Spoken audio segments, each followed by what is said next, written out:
Assalamualaikum warahmatullahi wabarakatuh. Selamat berjumpa kembali para pemirsa. Pada kesempatan ini saya akan menyajikan sebuah video.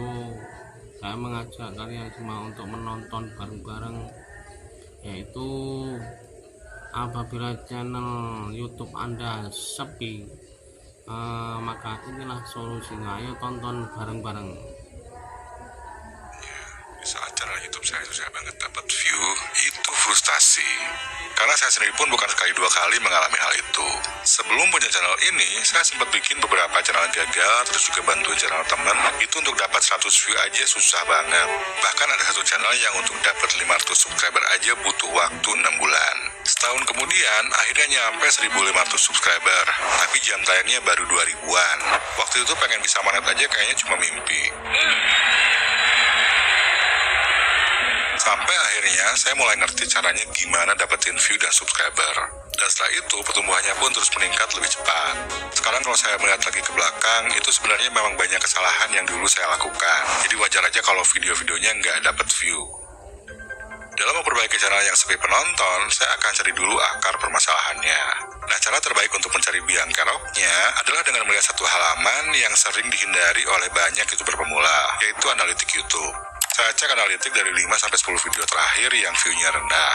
Masuk dulu ke bagian jangkauan, lalu masuk ke sumber traffic, dan set ke 24 jam pertama. Kalau rasio klik tayang di 3 tempat ini semuanya di bawah 3%, itu nggak bagus sama sekali dan harus segera diperbaiki. Sedangkan kalau sekitar 4-6% bisa dibilang agak mendingan, tapi masih belum terlalu bagus. Rasio klik tayang yang harus dicapai dalam 24 jam pertama di salah satu dari 2 tempat ini adalah 7%. Dan akan lebih bagus lagi kalau bisa mendapat 2 digit. Sedangkan kalau rekomendasi video, biasanya sekitar 4-6% itu udah cukup bagus. Nah, dalam beberapa hari kemudian, biasanya akan turun. Jadi saya akan cek lagi rasio klik tayangnya dalam 1 minggu setelah upload. Kalau masih dapat 6% ke atas, ini masih cukup oke. Tapi kalau sampai di bawah 3%, berarti permasalahannya itu ada pada ide konten, judul, dan juga thumbnail. Sedangkan kalau kita melihat analisis jangkauan untuk video shorts, di sini nggak ada rasio klik tayang. Tapi dikatakan kalau video ini telah ditampilkan di short feed sebanyak 14.000 kali. Lalu di sini kita bisa lihat persentase berapa orang yang melihat dan berapa persen orang yang melewati atau skip. Kalau view short teman-teman rendah, ada kemungkinan videonya lebih banyak dilewati daripada dilihat. Dan kalau kita masuk ke sini, sebetulnya ada data rasio klik tayang. Karena video short bisa muncul juga di fitur jelajah alias beranda, rekomendasi video, dan juga penelusuran YouTube. Di saat rasio klik tayang terlalu rendah, kita bisa coba ganti judul dan juga thumbnailnya kalau untuk video durasi panjang dengan yang lebih menarik. Cara ini bisa berhasil jika kontennya sendiri masih relevan, menarik untuk ditonton, dan tentunya kalau kita tahu cara dalam memperbaiki rasio klik tayang. Apa cara yang tepat untuk memperbaiki rasio klik tayang? Kita masuk dulu ke tab interaksi karena ini penyebab kedua channel jadi sepi. Lihat rata-rata durasi tonton dan juga persentase penayangannya. Kalau sampai di bawah 20% bisa dianggap kurang bagus. Apalagi kalau di bawah 10% berarti terlalu rendah dan jam tayang pun bakal sulit bertambah. Penyebab utamanya adalah konten yang kurang menarik atau terlalu membosankan untuk ditonton. Semakin pendek durasi videonya, persentase penayangan itu harus semakin tinggi.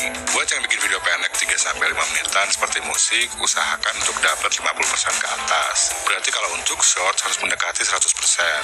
Bahkan short itu bisa lebih dari 100%. Untuk video berdurasi 10 menit, dapat persentase penayangan 30% aja udah cukup lumayan.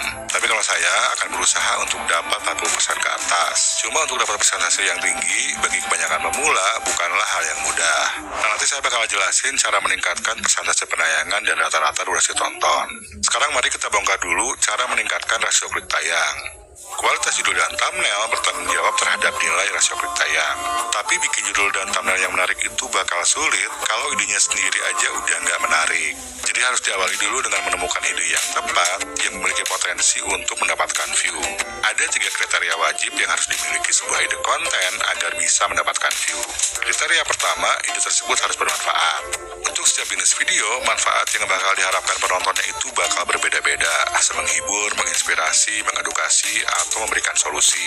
Intinya memiliki sesuatu yang bisa menguntungkan penonton. Jadi cari dulu ide konten yang bermanfaat. Punya ide yang memiliki manfaat saja sebetulnya tidak cukup untuk bisa mendapatkan view. Ide yang dipilih harus bisa menarik minat banyak penonton. Untuk itu saya akan masuk ke trends.google.com.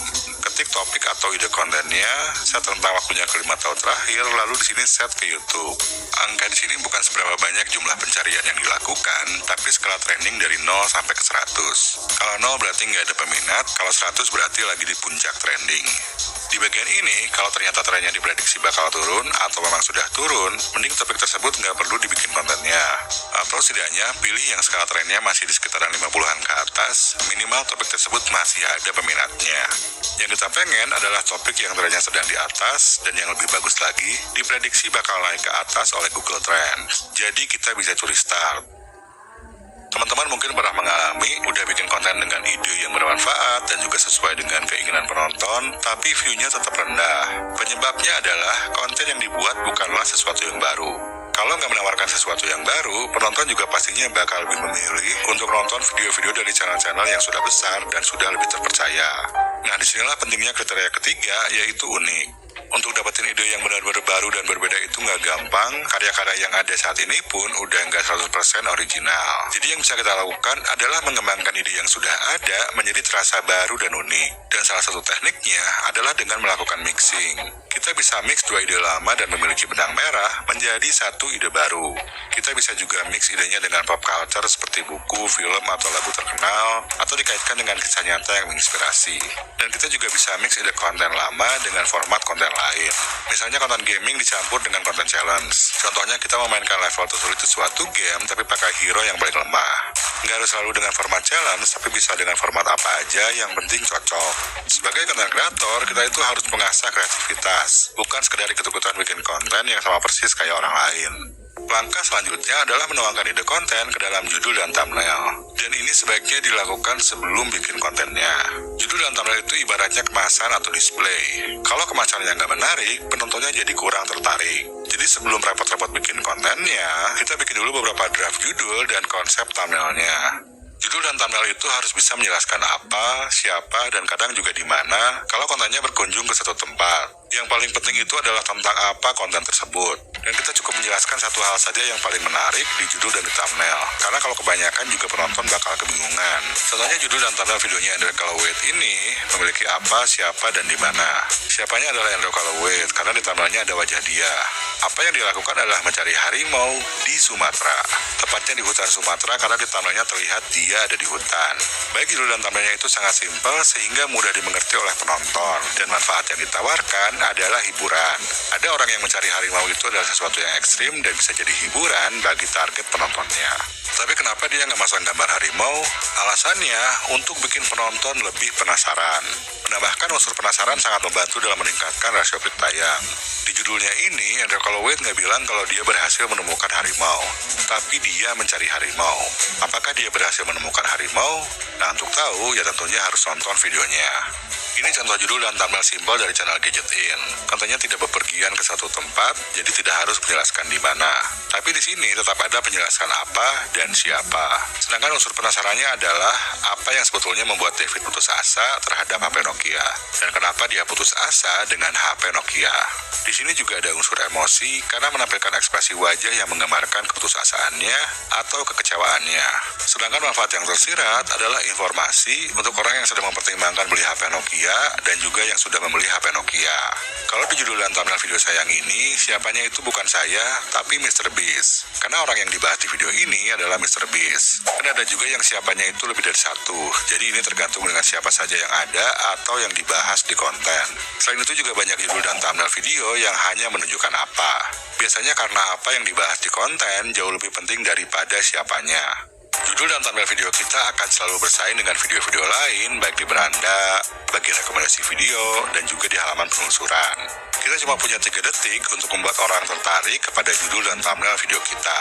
Apa, siapa, dan mungkin juga di mana harus terlihat jelas. Di sisi lain, singkirkan hal-hal yang tidak perlu diikut-sertakan di thumbnail, supaya nggak bikin bingung penonton. Saya sering lihat banyak thumbnail YouTuber pemula, selain thumbnailnya sulit untuk dimengerti, gambar dan warnanya pun kurang eye-catching, terlalu suram atau terlalu gelap. Kalau kurang eye-catching, bisa-bisa luput dari perhatian penonton.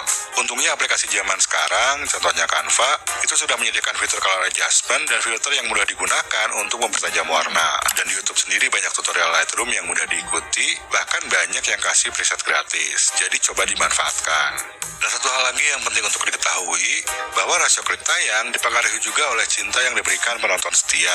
Cuma kalau channel-channel baru, biasanya memang belum punya penonton setia. Tingkat kepuasan penonton adalah faktor utama yang dilihat algoritma YouTube dalam memberikan rekomendasi. Dan YouTube itu sering melakukan survei kepuasan penonton. Rasio klik tayang dan retensi yang lumayan tinggi, tapi videonya tidak benar-benar memberikan kepuasan, apalagi hasil surveinya jelek, maka tidak akan terlalu direkomendasikan oleh algoritma YouTube. Tapi masalahnya YouTube juga nggak memberitahu kita hasil surveinya. Jadi yang bisa kita lakukan, selalu tepati apa yang dijanjikan di judul dan di thumbnail. Dan supaya penonton lebih puas lagi, berikan banyak bonus. Dan ini bisa berupa tambahan informasi, tips, humor, drama, dan lain-lain. Ada banyak teknik untuk meningkatkan retensi penonton, rata-rata durasi tonton, dan juga jam tayang. Tapi teknik-teknik tersebut bisa jadi percuma kalau kita tidak mengerti alasan sebenarnya kenapa orang menonton. Saat penonton tertarik dengan janji di judul dan di thumbnail, mereka akan memiliki ekspektasi. Jadi di awal video itu pertama kita harus mengkonfirmasi bahwa apa yang kita janjikan bakal ada di videonya. Bisa dengan mengatakan secara langsung, dibalut dengan cerita, atau digambarkan secara visual, atau kombinasi. Yang penting jangan terlalu bertele-tele, jangan sampai buang-buang waktu penonton, karena setelah itu kita harus langsung mempengaruhi otak penonton agar mau melanjutkan nonton. Caranya adalah dengan menimbulkan pertanyaan di benak penonton. Alasan utama kenapa kita mau nonton film yang durasinya 2 jam, itu karena film tersebut menanamkan pertanyaan di otak kita. Contohnya saat menonton drama percintaan, pertanyaannya itu simpel. Akankah dua karakter utamanya bersatu? Saat nonton film action, misteri, dan genre lainnya juga sama. Siapakah pelaku kejahatannya? Akankah pelakunya tertangkap? Atau bagaimana ia bisa ditangkap? Cuma untuk tahu jawabannya, kita akan dibawa dulu untuk melalui lika-liku dan drama yang menarik. Karena kalau enggak, penonton akan langsung skip ke bagian akhir atau keluar di tengah-tengah. Dan hal yang sama berlaku juga di YouTube. Jadi timbulkan pertanyaan di benak penonton dari sejak awal melalui hook dan setup. Lalu jawab pertanyaan tersebut secara menarik dan perlahan seperti lika-liku dalam film. Emosi kita saat nonton film itu seperti dipermainkan. Ada sedih, ketawa, senang, dan juga takut. Kayak lagi naik roller coaster.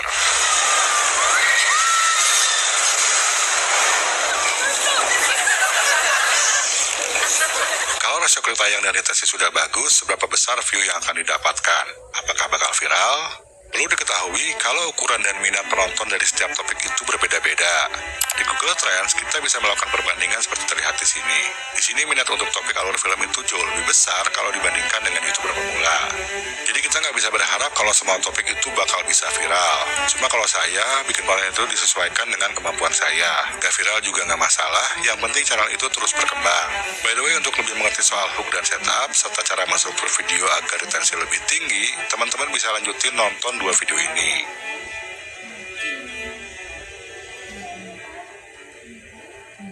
Oke, demikian tadi sudah kita tonton bareng-bareng. Semoga ini bisa menjadi solusi yang terbaik untuk channel Anda. Sekian dulu. Assalamualaikum warahmatullahi wabarakatuh.